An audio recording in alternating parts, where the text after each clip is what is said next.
I can't believe that, guys. Oh my gosh. I cannot believe. How about them Cowboys? That is the best. We are the best TV show in America. You have to admit. Um, let's just start with Papergate. And again, Cowboys beat the Raiders 2017 as we stay alive in this alleged playoff race. But let's just the Papergate situation. I'm still laughing about that. Just the fact that we won a game where the jokes and stuff on the internet, whatever, we're never gonna hear the end of it, Cowboys fans. At this point, just embrace it, man. I mean, you got people talking about, the referee took Jerry Jones's folded check to measure with the stick. Oh my gosh. I've never seen that before.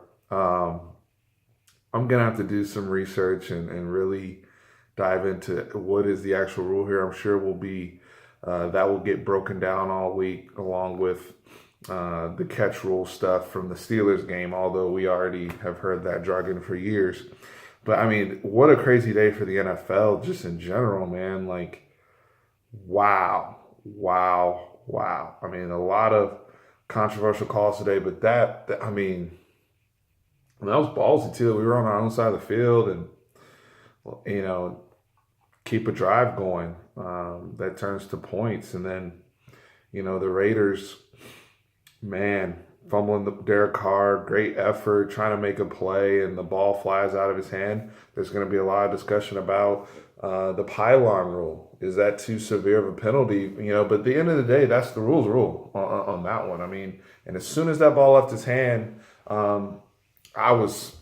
knew it.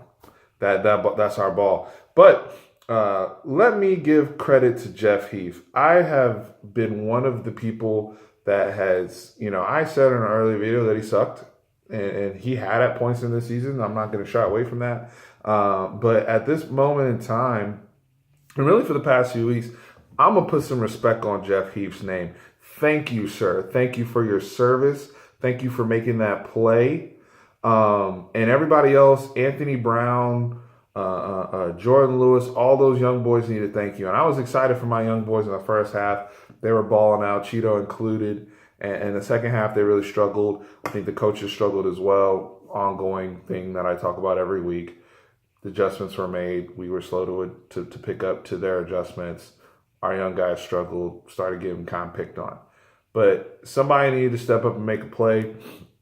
And Jeff Heath was ready when called upon, and just never gave up on the play. And he didn't have to do a whole lot because Derek Carr, could have ran out of bounds and stopped the clock, and then they could have run a play to try to win the game. But wow, I mean, and if you're a Raiders fan, and I know these reaction videos post game for Cowboys have been predominantly for Cowboys fan base. I'm a huge Cowboys fan. There's no secret about that, but. I do pay attention to the entire league. And if you're a Raiders fan, I mean, to me, that was just a microcosm of their season. And it sucks because our teams really kind of mirrored each other. If you look at, young quarterback, stud running back, great offensive line, questionable defense, questionable coaching staffs, but high expectations. Both teams made the playoffs last year. Both teams were the new hot team on the, in the league. And now, both of us have been underachieving for different reasons, but still kind of at the cusp of in the playoff hunt. And tonight was an elimination game. I'm pretty sure, the Raiders technically are still around, but I mean, barring a collapse in their division and whatnot, they're pretty much out. And we're able to hang on. But that game, I mean, the mistakes that were made by both teams and on the field and coaching, I mean, it was a mess. It was a very sloppy game today. We had issues with pass pro. We'll see what happens with Tyron Smith. We really, really struggled there.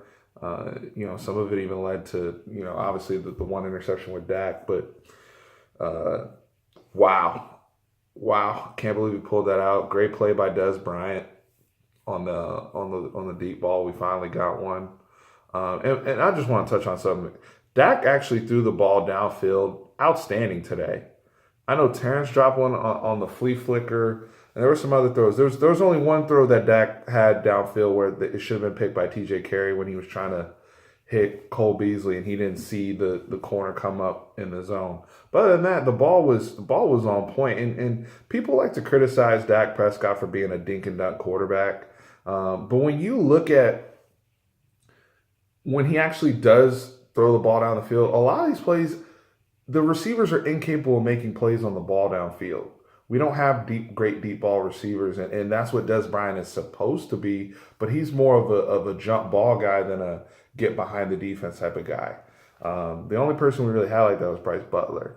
So Des making that play today is huge, and if we can add that element into our offense to where we can start winning some of those 50-50 balls in conjunction with Ezekiel Elliott coming back, because now things are looking okay right now. We have the Seattle game on Christmas Eve.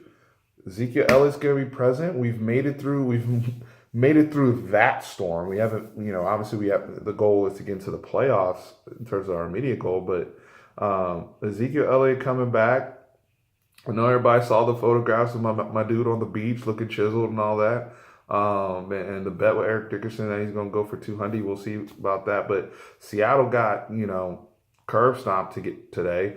Who knows? I mean, things are looking up after this game. Tonight was a survive and advance. I had texted my boy earlier, telling him, I don't know. I told him this game's going to be crazy tonight because we're going to Oakland at night. I don't know what to expect. If this game was in Dallas, I feel like we would have just handled our business, boom, boom, boom, kept moving. But for whatever reason, the vibes or whatever, I was like, something weird's gonna happen tonight. And we had that 10-0 lead going to halftime, and then everything just started getting crazy, just craziness. We'll see, man. We didn't play well today. I don't think we coached particularly well. We made a couple ballsy decisions. My man Chris Jones. Great, that fake punt really turned the game around for us because we were really headed downhill. And if Jason Garrett made that call, I salute him.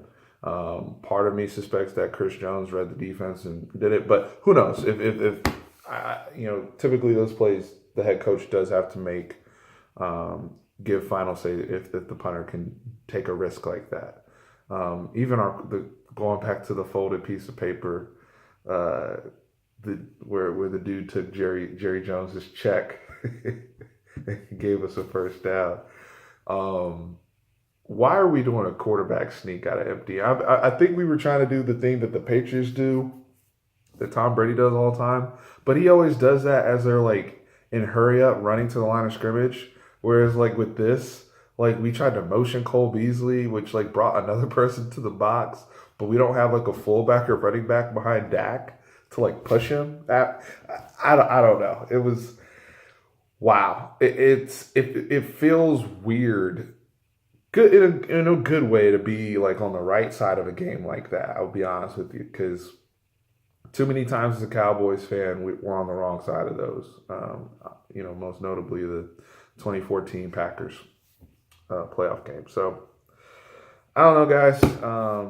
We could break down X's and O's, but that's all we're going to talk about this week. That piece of paper, the pylon play, those.